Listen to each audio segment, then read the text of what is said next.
World peace isn't about shaking hands, but about who has the bigger gun. As devastating as it may sound, it is a sad reality. This has led to some baffling weapons like poisonous gas by the Nazis, but ever since lasers have come into the picture, the US have been trying to integrate it with fighter jets, and guess what? They've succeeded. And it's gonna shock the world. But how did they do it? Are lasers even realistic as compared to projectile weapons like missiles? Well, you'd be surprised. Watch till the end to find out. The US Air Force is currently directing its attention towards a Lance laser system developed by Lockheed Martin, signifying a significant milestone in equipping tactical fighter jets with lasers capable of neutralizing anti-aircraft missiles. However, it is worth noting that lasers can also be integrated into helicopters. The Apache helicopter, for instance, recently conducted successful tests of a high-energy laser pod on targets at the White Sands testing range in New Mexico. This marks the first utilization of a laser weapon by a helicopter. While the concept of laser-armed helicopters might evoke imagery from a Command and Conquer video game, in reality they're joining a diverse array of laser platforms across land, air, and sea domains. Many of these platforms are expected to enter service in the coming decades, while a few are already operational. A new era of laser warfare appears to be on the horizon, primarily due to lasers' efficacy in countering two significant threats: drones and long-range missiles. Popular media such as Star Wars often portrays laser weapons as emitting brief pulses of green light or red light. However, the depiction of phasers in 1960s TV series Star Trek was arguably more accurate. Real laser weapons project a coherent beam of directed photons or light that instantaneously impacts their target with remarkable precision. The potential of lasers in modern warfare is substantial. Their speed, accuracy, and versatility make them valuable tools for military applications. As technology advances and laser systems become more refined, we can anticipate their increasing integration into various defense platforms, revolutionizing the way conflicts are conducted and providing enhanced capabilities for safeguarding military assets. When deployed, the laser beam often remains on the target for several seconds or longer, allowing the thermal energy to accumulate and produce a destructive effect. While there are some lasers that emit pulses, high-energy anti-material lasers designed for atmospheric use are typically silent and invisible.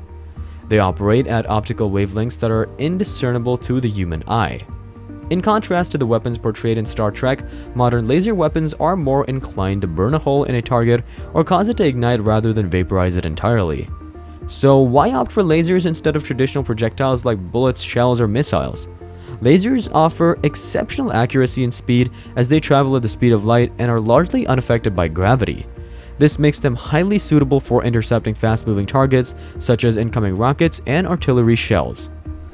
The precision of lasers can also prove valuable in disabling ground or sea vehicles without necessarily causing harm to their occupants. Furthermore, a silent, invisible, and recoilless weapon like a laser holds significant stealth advantages, particularly if one can approach the target closely enough to utilize it effectively. One crucial advantage of lasers is their potential cost-effectiveness. Contemporary missile defense systems like Israel's Iron Dome or the United States' GMD anti-ballistic missile system tend to be considerably more expensive than the missiles they're designed to intercept. This makes such defense systems financially impractical in the face of mass attacks. Lasers, on the other hand, have the potential to offer a more affordable solution. Lasers offer attributes such as accuracy, swiftness, potential cost-effectiveness, and the ability to engage targets without producing visible or audible signatures. These characteristics make lasers an appealing choice for various military applications, particularly in countering fast threats, disabling vehicles, and potentially revolutionizing missile defense systems. The challenge of countering weaponized drone swarms at the tactical level presents a similar problem. These swarms consist of numerous small expendable drones intended to overwhelm enemy defenses. While anti-aircraft missiles can be costly, ranging from hundreds of thousands to millions of dollars, the operational cost of a laser weapon connected to a power generator might be as low as $1. Additionally, laser weapons have the potential for virtually unlimited ammunition supply. However, there are drawbacks to laser weapons that have hindered their widespread adoption for decades. One limitation is the phenomenon of laser beam blooming or diffusion in the atmosphere, which reduces their maximum effective range, especially when encountering obstructions such as sand, smoke, or fog. In contrast, space provides a more favorable environment for lasers due to the absence of obstructive particles.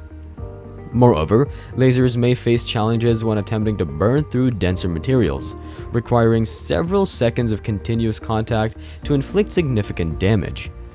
This limited duration might not be sufficient to disable heavier projectiles, depending on factors such as the power and engagement range of the laser, as well as the speed of the target. Consequently, the development of the laser-resistant materials and countermeasures has progressed, even though lasers have yet to see widespread operational use. While lasers hold promise as a cost-effective and potentially unlimited ammunition solution against drone swarms and other threats, these technical limitations and countermeasures still need to be addressed for lasers to reach their full potential in military applications. Ongoing research and development efforts aim to overcome these challenges and pave the way for the effective deployment of laser systems in future conflicts. The implementation of laser weapons faces additional challenges related to power supply and cooling systems. Laser weapons typically require powerful electrical generators or volatile chemical fuels, as well as bulky liquid or solid-state cooling mechanisms. These factors present significant obstacles to develop field-deployable lasers. However, recent advancements in solid-state laser technology offer potential solutions to reduce the size of the power supply, although additional cooling measures are still necessary. Legal restrictions also come into play. The 1995 Protocol on Blinding Laser Weapons, a part of the UN Convention on Certain Conventional Weapons, explicitly prohibits the use of dazzler lasers designed to permanently blind adversaries. This protocol was enacted after the development, export, and alleged use of such lasers. It's rumored that the Chinese Type 99 tank may still possess such a weapon system despite the protocol in place. Fortunately, the protocol appears to have been interpreted broadly, discouraging the use of lasers as explicit anti-personnel weapons, but not restricting their use against manned vehicles. As a result, lasers may find practical applications in disabling small ground vehicles, attack boats, and aircraft. However, the majority of contemporary lasers are primarily designed as defensive weapons to counter drones, enemy missiles, and shells. Nonetheless, despite the challenges and legal considerations, laser weapons are gradually making their way into operational use in combat zones. As technology continues to advance and these hurdles are addressed, laser weapons have the potential to play a significant role in future military engagements. The Zeus Humvee laser ordnance neutralization system was employed by the US Army to safely detonate roadside bombs and unexploded ordnance in Afghanistan and Iraq. This system utilized solid-state lasers with a range of up to 300 meters and was considered a safer alternative to manually rigging explosives next to hazardous materials. Another laser system that has seen operational use is the AN-SEQ-3 laser weapon system, commonly known as LAWS. This system consists of a 33 kilowatt array of 6 solid-state lasers. It's proved to be highly successful during testing aboard the USS Ponce, leading the Navy to decide to keep the weapon on the amphibious transport vessel after the trials were completed. Naval vessels such as warships provide favorable platforms for lasers as they can easily draw power from their onboard electrical systems. Additionally, these ships have a need for close defense weapons to counter high-speed anti-ship missiles like the BrahMos cruise missile. While there have been successful laser projects, there have also been notable failures. One such project was the Airborne Laser System, ABL, which cost billions of dollars. The ABL featured a chemically fueled megawatt-class laser mounted on the nose of a Boeing 747 jumbo jet, known as the YAL. Smaller tracking lasers assisted in aiming the weapon, which could fire up to 20 to 40 pulses, each lasting 3 to 5 seconds. The history of laser development has seen both progress and setbacks, but the successful implementation of laser systems in combat zones showcases their potential as effective military tools. Ongoing advancements in solid-state lasers and the demonstrated benefits of laser technology in various operational scenarios continue to drive research and development efforts in the field of laser weapons. The Airborne Laser System, ABL, did achieve successful tests in 2010, where it destroyed 2 tactical ballistic missiles. However, the program was ultimately discontinued by the US Air Force due to practical limitations regarding its range. The jumbo jets carrying the ABL would have had to enter hostile airspace in close proximity to the missile launch sites to have a chance at intercepting the missiles during their early phases. In recent news, the US Air Force has received the compact directed energy weapon called Lance from Lockheed Martin.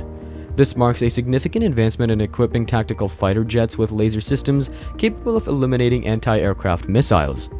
Tyler Griffin, a Lockheed executive, stated that Lance is the smallest and lightest high-energy laser in its power class that the company has developed to date. He further emphasized that it represents a critical milestone in the development of an operational laser weapon system in the airborne domain. The power capacity of Lance has not been explicitly mentioned in the latest reports, but there are indications that it will likely be under 100 kilowatts. Lockheed Martin's concept art previously showcased the laser pod being carried by an F-16 fighter jet, suggesting its initial design aimed to provide active defense capabilities for fighter aircraft in its high-risk situations. While the specific deployment plans for Lance have not been disclosed, there have been discussions within Air Force leadership about potentially utilizing this system to protect certain assets or platforms. The integration of laser weapon systems into existing aircraft demonstrates the continuous pursuit of advanced technologies to enhance air defense capabilities and ensure the safety of military assets. The integration of powerful lasers on fighter jets serves as a demonstration of the potential for laser-based defense systems. These systems could provide an additional layer of defense alongside existing measures like infrared flares and electronic warfare systems. Share your thoughts on fighter jets below. Don't forget to like and subscribe to Military World for the latest videos.